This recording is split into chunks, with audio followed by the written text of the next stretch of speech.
26 अप्रैल 1986 रात के 1:23 पर सोवियत यूनियन के प्रिप्यत शहर में एक तेज धमाके की आवाज सुनाई देती है। लोग बाहर जाकर देखते हैं तो उन्हें दिखाई देता है कि शहर से कुछ किलोमीटर दूर बहुत तेज आग लगी हुई है। आसमान में उठती लपटों को लोग शहर में मौजूद एक ब्रिज पर खड़े होकर देखते हैं। इन लोगों को कोई अंदाजा नहीं है कि कितना बड़ा खतरा इनकी ओर बहुत तेजी से चला आ रहा है। दरअसल प्रिप्यत शहर से करीब 15 किलोमीटर दूर एक छोटा सा टाउन है चेरनोबिल। उसमें मौजूद एक न्यूक्लियर पावर प्लांट में बहुत तेज ब्लास्ट हो जाता है और उससे निकलने वाला जानलेवा रेडिएशन चारों ओर फैलने लगता है। ये कोई आम धमाका नहीं था। इस धमाके में हिरोशिमा और नागासाकी में हुए परमाणु धमाके से भी 400 गुना ज्यादा जानलेवा रेडिएशन फैल चुका था।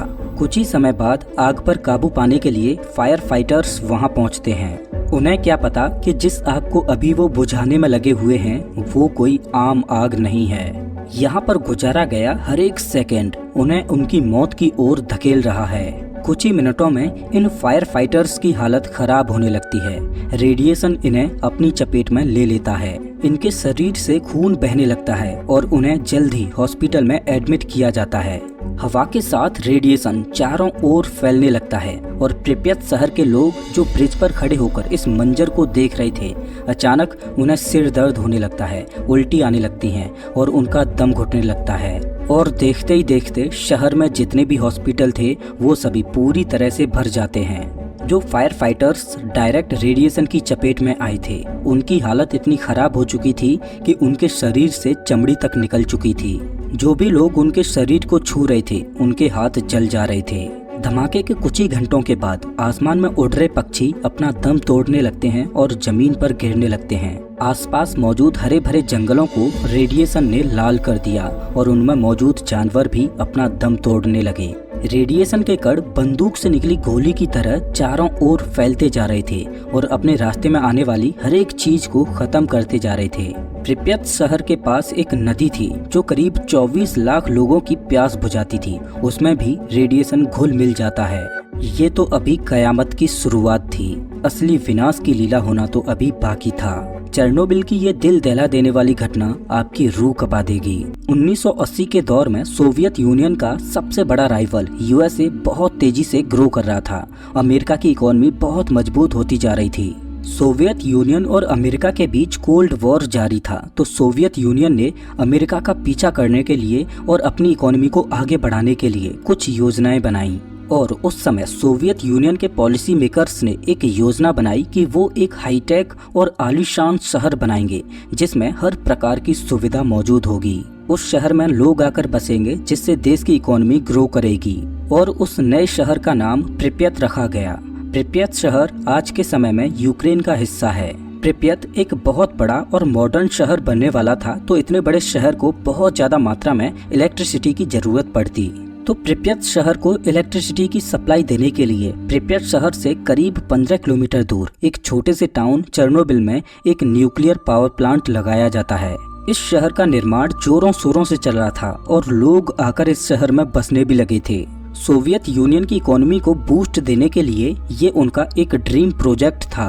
अब चूंकि प्रिप्यत एक मॉडर्न और एटॉमिक सिटी बन रहा था जिसमें न्यूक्लियर पावर प्लांट को लगाया जा रहा था, तो सोवियत यूनियन ने इस शहर और न्यूक्लियर पावर प्लांट की सुरक्षा के लिए अच्छे खासे इंतजाम किए। उन्होंने इस शहर में ओवर द होराइजन यानी OTH रेडार सिस्टम भी लगाए जिससे वो दुश्मन देश से आ रही बैलिस्टिक मिसाइल को डिटेक्ट कर पाएं और चेरनोबिल के न्यूक्लियर पावर प्लांट को सुरक्षित रख पाएं, क्योंकि न्यूक्लियर पावर प्लांट पर अगर कोई अटैक होता है तो काफी तबाही मच सकती थी। लोग प्रिप्यत शहर में आकर बड़े खुश थे। उन्हें अपना सुनहरा भविष्य दिखाई दे रहा था, लेकिन उन्हें क्या पता कि जल्द ही एक बहुत बड़ा डिजास्टर होने वाला था जो इस शहर को तबाह करने वाला था। जो लोग इस शहर में अपने सुनहरे भविष्य की कल्पना कर रहे थे उनके जीवन पर ग्रहण लगने वाला था। जो पावर प्लांट इस शहर को ऊर्जा दे रहा था वही इनके जीवन को छीनने वाला था। दरअसल चेरनोबिल न्यूक्लियर पावर प्लांट में 4 न्यूक्लियर रिएक्टर्स लगे थे और चेरनोबिल न्यूक्लियर पावर प्लांट में जो धमाका हुआ था वो इस चौथे न्यूक्लियर रिएक्टर में हुआ था। अब ये हादसा कैसे हुआ उसको जानने से पहले हमें ये जानना होगा कि न्यूक्लियर रिएक्टर आखिर काम कैसे करता है। दरअसल बिजली बनाने के लिए एक जनरेटर की जरूरत होती है। उस जनरेटर में लगे रोटर को घुमाने के लिए एक टरबाइन लगाया जाता है। जब ये टरबाइन घूमता है तो बिजली बनती है। आप इस डायग्राम को देखिए जिसमें इस न्यूक्लियर रिएक्टर में न्यूक्लियर रिएक्शंस कराई जाती हैं, जिसमें हीट पैदा होती है, जिससे इन पाइप्स में भरा पानी गर्म होकर स्टीम में बदलने लगता है। उस स्टीम को टरबाइन पर भेजा जाता है, जिससे ये टरबाइन बहुत तेज घूमने लगती है और भारी मात्रा में बिजली पैदा होती है। अब ये पानी नाभिकीय रिएक्टर में कूलेंट का भी काम करता है, जिससे रिएक्टर के आसपास ओवर हीटिंग को रोका जाता है। रिएक्टर में पानी की सप्लाई बनाए रखने के लिए वाटर पंप्स का इस्तेमाल किया जाता है और इन वाटर पंप्स को चलाए रखने के लिए भी इसी न्यूक्लियर प्लांट के द्वारा बनाई गई बिजली का इस्तेमाल किया जाता है। लेकिन सोचकर देखिए कि अगर न्यूक्लियर रिएक्टर बंद हो जाए तो ऐसे में पानी को स्टीम में बदलने के लिए हीट नहीं मिल पाएगी और ये टरबाइन नहीं घूम पाएगी, इससे बिजली बनना बंद हो जाएगा। अब चूंकि इन वाटर पंप्स को प्लांट की बिजली से ही चलाया जा रहा था, तो बिना बिजली के ये भी बंद पड़ जाएंगी, जिससे रिएक्टर में पानी की सप्लाई बंद हो जाएगी। लेकिन मैं आपको बता दूं कि रिएक्टर के बंद होने के बाद भी इसमें बहुत ज़्यादा हीट होती है, जो रिएक्टर की कोर को पिघला भी सकती है। तो ऐसी सिचुएशन में रिएक्टर को ठंडा रखने के लिए पानी की सप्लाई लगातार चलती रहनी चाहिए। तो इमरजेंसी में इन वाटर पंप्स को चलाने के लिए अलग से बैकअप डीजल जनरेटर्स लगाए गए थे। लेकिन यहाँ पर परेशानी ये थी कि इन वाटर पंप्स को डीजल जनरेटर से चालू करने के लिए कम से कम 1 से 1.5 मिनट का समय लगता। अब इस 1 से 1.5 मिनट के लिए भी कोई पावर सोर्स चाहिए था जो इन वाटर पंप्स को चालू रख सके। तो इस रिएक्टर को बनाने वाले इंजीनियर्स का मानना था कि रिएक्टर के बंद होने के बाद भी टरबाइन इनर्शिया की वजह से कुछ समय तक घूमता रहेगा। ये बिल्कुल वैसे ही है जैसे किसी फैन का स्विच बंद करने के बाद भी फैन तुरंत बंद नहीं हो जाता, फैन कुछ समय तक घूमता रहता है। सेम इसी तरह से रिएक्टर के बंद होने के बाद भी टरबाइन कुछ समय तक घूमता रहेगा और रिएक्टर के बंद होने के बाद भी उसमें कुछ तो स्टीम बची होगी जो टरबाइन को घुमाती रहे। इससे होगा ये कि डीजल जनरेटर पर शिफ्ट होने के लिए जो 1 से 1.5 मिनट का गैप होगा, उस समय अंतराल में न्यूक्लियर प्लांट के टरबाइन से ही उतनी बिजली तो मिल ही जाएगी कि उससे इन वाटर पंप्स को बिना रुके चलाया जा सके। और उस दिन 26 अप्रैल 1986 को चेर्नोबिल के इस रिएक्टर नंबर 4 पर इसी टेस्ट को करना था कि क्या रिएक्टर के बंद होने के बाद प्लांट से उतनी बिजली मिल पाएगी जिससे इन वाटर पंप्स को चलाया जा सके। इस टेस्ट को चेर्नोबिल न्यूक्लियर प्लांट के रिएक्टर नंबर 1, 2 और 3 पर सफलतापूर्वक किया जा चुका था। लेकिन रिएक्टर नंबर 4 पर यह टेस्ट 2 बार फेल हो चुका था, तो इंजीनियर्स ने एक बार फिर से इस टेस्ट को दोहराया।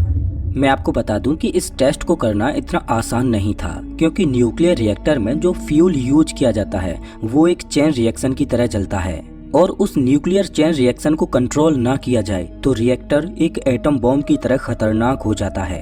तो रिएक्टर में न्यूक्लियर रिएक्शन को कंट्रोल करने के लिए बोरॉन कार्बाइड की करीब 211 कंट्रोल रॉड डाली जाती थीं, जो न्यूक्लियर रिएक्शन को धीमा कर देती थीं। और इन रॉड्स की टिप ग्रेफाइट की बनी होती थी, जो न्यूक्लियर रिएक्शन को तेज करने का काम करती थी। तो 26 अप्रैल की रात में इस टेस्ट को किया जाने लगा। पावर प्लांट करीब 1600 मेगावाट की पावर जनरेट कर रहा था, लेकिन इस टेस्ट को करने के लिए पावर करीब 700 मेगावाट के आसपास होनी चाहिए थी। तो पावर को कंट्रोल करने के लिए रिएक्टर के अंदर कंट्रोल रॉड्स को डाला गया। जैसे ही कंट्रोल रॉड्स रिएक्टर के अंदर गईं, तो न्यूक्लियर रिएक्शन इतनी स्लो हो गई कि पावर प्लांट महज 30 मेगावाट तक की पावर जनरेट कर रहा था। अब प्लांट की पावर को करीब 700 मेगावाट तक पहुंचाना था, तो रिएक्टर के अंदर से कंट्रोल रॉड्स को बाहर निकाला जाने लगा। जैसे जैसे कंट्रोल रॉड्स बाहर निकलने लगे, वैसे वैसे रिएक्टर के अंदर न्यूक्लियर रिएक्शन तेज होने लगी और प्लांट की पावर बढ़ने लगी और पावर करीब 200 मेगावाट तक पहुंच गई। लेकिन अभी भी ये पावर इस टेस्ट को करने के लिए पर्याप्त नहीं थी। तो पावर को बढ़ाने के लिए रिएक्टर के अंदर से और ज्यादा कंट्रोल रॉड्स को बाहर निकाला जाने लगा और रिएक्टर के अंदर सभी 211 रॉड्स में से केवल 8 कंट्रोल रॉड्स ही रिएक्टर के अंदर रह गईं। और यहाँ पर इस टेस्ट को कंडक्ट कर रहे इंजीनियर्स से बहुत बड़ी गलती हो चुकी थी।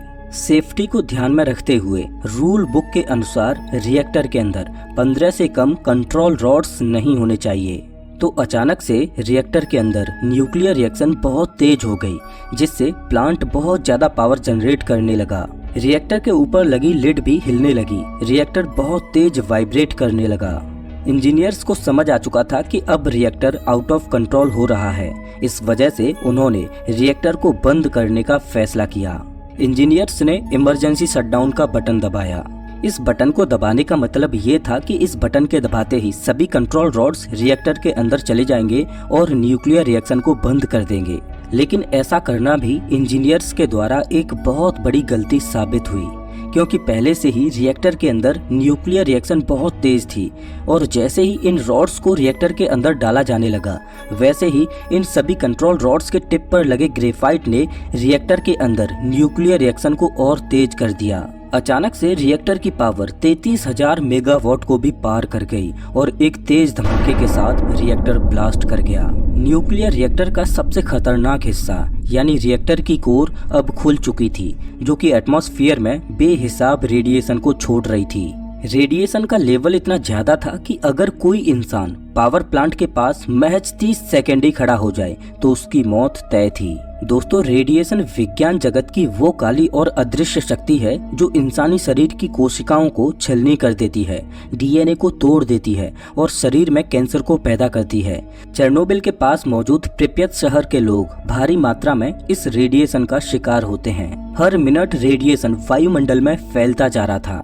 अगर रिएक्टर की कोर को शांत नहीं किया गया तो ये और ज्यादा खतरनाक होता जाएगा। इसके लिए हेलीकॉप्टर्स की मदद से रिएक्टर के ऊपर धूल और मिट्टी को डाला गया और आग को बुझाते बुझाते एक हेलीकॉप्टर इसमें क्रैश हो गया। पहले तो ऑफिशियल्स ने प्रिपेत शहर के लोगों को शहर से बाहर ना जाने देने का फैसला किया ताकि लोगों के द्वारा रेडिएशन उस शहर के बाहर ना जा पाए। लेकिन बाद में ये रियलाइज किया गया कि जितनी देर प्रिपेत के लोग रेडिएशन की चपेट में रहेंगे, उतनी जल्दी उनकी मौत उनके करीब आती जाएगी। तो फैसला किया गया कि प्रिपेत शहर को खाली कराया जाए। पहले तो ये माना जा रहा था कि सिर्फ 3 दिनों की ही बात है। 3 दिन के बाद सिचुएशन जैसे ही कंट्रोल में आएगी, उसके बाद प्रिपेत के लोग वापस अपने घरों में आ सकते हैं। लेकिन सिचुएशन कंट्रोल होने की बजाय बद से बदतर होती जा रही थी। परेशानी ये थी कि रिएक्टर की कोर में इतनी ज्यादा हीट थी कि जो भी धूल और मिट्टी रिएक्टर के ऊपर डाली जा रही थी वो पिघलकर लावा बनती जा रही थी और वो लावा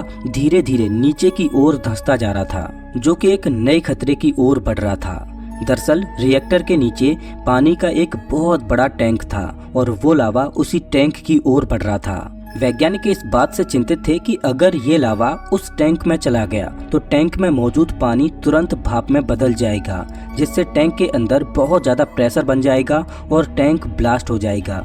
अगर ऐसा हुआ तो कयामत आ जाएगी, क्योंकि इससे 30 किलोमीटर के रेडियस में तबाही आ जाएगी। इस बड़े खतरे को टालने का सिर्फ एक ही उपाय था कि रिएक्टर के नीचे मौजूद उस टैंक को ही खाली कर दिया जाए। लेकिन यहाँ पर परेशानी ये थी कि उस टैंक को खाली करने के लिए किसी को टैंक के अंदर जाना होगा और अंदर से ही पानी को ड्रेन करने के लिए वाल्व को खोलना होगा। लेकिन ऐसा करेगा कौन? कौन अपनी जान जोखिम में डालकर उस रेडिएशन से भरे पानी में जाएगा, जब पता हो कि पानी में जाने के बाद मौत निश्चित है। लोगों को काफी लोभ और लालच दिया गया उस टैंक में जाने के लिए, लेकिन सबको पता था कि अगर वो टैंक में गए तो वो 7 दिनों से ज्यादा जिंदा नहीं बच पाएंगे। तो उन्हें टैंक में जाने के लिए जो धन दौलत मिलेगा उसका वो क्या करेंगे। लेकिन अगर टैंक को खाली नहीं किया गया तो करोड़ों लोगों की जान चली जाएगी।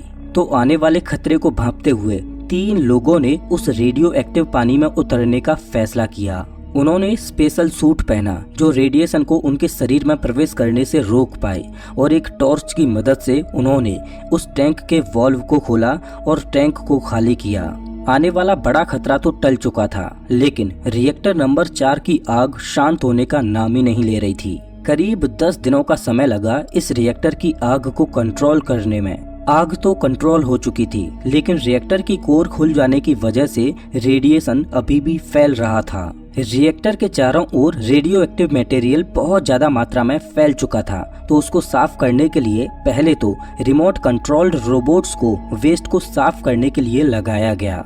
लेकिन रेडिएशन की मात्रा ज्यादा होने की वजह से ये रोबोट्स खराब होने लगे। अब रेडियो एक्टिव वेस्ट को लोगों को ही साफ करना था, वो भी अपनी जान की बाजी लगाकर। प्लान ये बनाया गया कि एक वर्कर 90 सेकंड से ज्यादा उस मलबे के पास नहीं रुकेगा और सिर्फ 90 सेकंड्स में ही वो वर्कर जितना वेस्ट क्लीन कर सकता है वो करेगा। 90 सेकेंड्स खत्म होते ही वो वहां से भाग जाएगा और दूसरा वर्कर उसकी जगह लेगा और ये प्रोसेस लगातार चलता रहेगा। 1986 से 1987 के बीच में करीब 2 लाख लोगों को इस वेस्ट को साफ करने के लिए भेजा गया। इस प्लांट के करीब 30 किलोमीटर के रेडियस में एक बाउंड्री को बनाया गया और इसको एक रिस्ट्रिक्टेड एरिया बनाया गया और इसमें किसी का भी जाना मना है। सोवियत यूनियन के ऑफिशियल्स ने रिएक्टर को ढकने के लिए इसके ऊपर एक स्ट्रक्चर को बनाया जिसे रेडिएशन को कंट्रोल करने के लिए बनाया गया था, लेकिन समय के साथ ये स्ट्रक्चर कमजोर पड़ता गया। इस वजह से लॉन्ग टर्म प्लानिंग को करते हुए साल 2010 में इसके ऊपर एक और नया स्ट्रक्चर बनाया गया जो कि साल 2017 तक कंप्लीट हो गया, लेकिन ये स्ट्रक्चर भी महज 100 सालों तक ही काम करेगा। वैज्ञानिकों का मानना है कि आने वाले 20,000 सालों तक यहाँ पर रेडिएशन खत्म नहीं होने वाला।